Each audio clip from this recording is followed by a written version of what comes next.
Elle s'écoule. Elle mouille l'herbe du matin. Elle tombe du ciel, rebondit, ruisselle et nourrit la vie. L'eau fait tout et elle est partout. Mais d'où vient-elle? Jusqu'où coule-t-elle comme ça? Et qui se cache derrière ce mystérieux liquide dont nous avons tant besoin?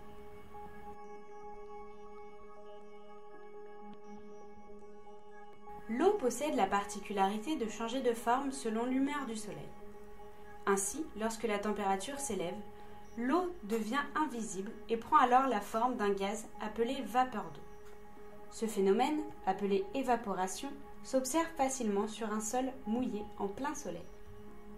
A l'inverse, lorsque cette vapeur rencontre du froid comme sur une vitre, l'eau redevient liquide.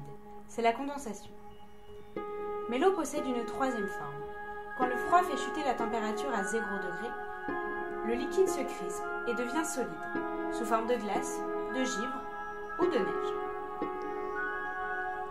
Cependant, elle ne tarde pas à retrouver son état liquide au moindre réchauffement de l'atmosphère. Dans le ciel aussi, l'eau est bien là.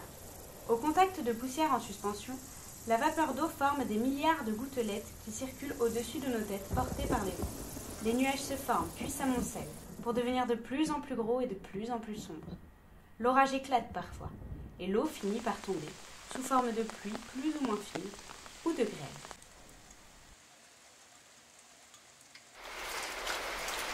La chute s'interrompt là où le hasard guide la goutte d'eau.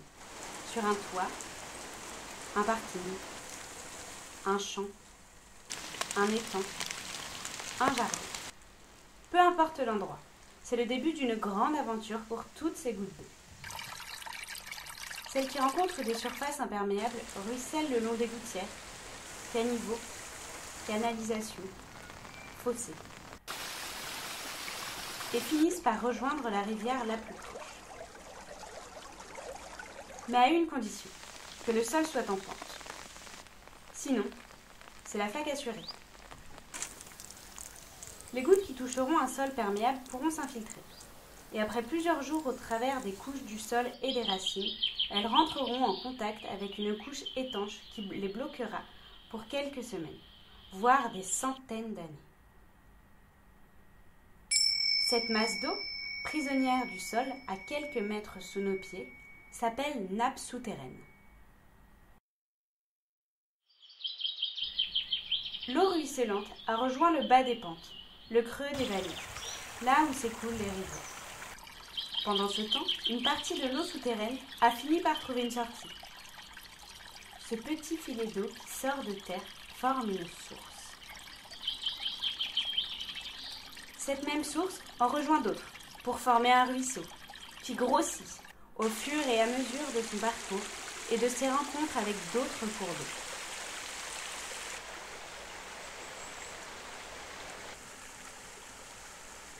Devenu rivière, le flot continue sa route au cœur des vallées, traversant des champs, des forêts, des villages. Depuis des milliers d'années, c'est le même chemin qui conduit toute cette eau vers le même fleuve. Celui-ci, large et majestueux, coule à présent lentement et s'approche de son but, l'estuaire.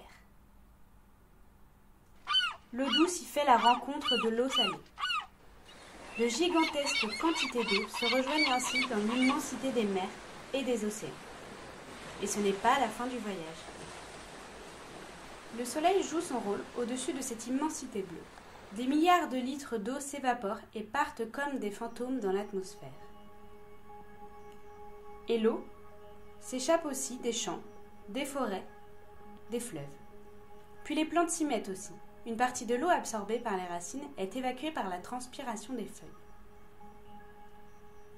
Toute cette vapeur d'eau qui voyage dans le ciel redevient gouttelette, nuage, pluie, et le trajet recommence, comme depuis toujours, et encore pour longtemps. C'est l'histoire du grand cycle de l'eau.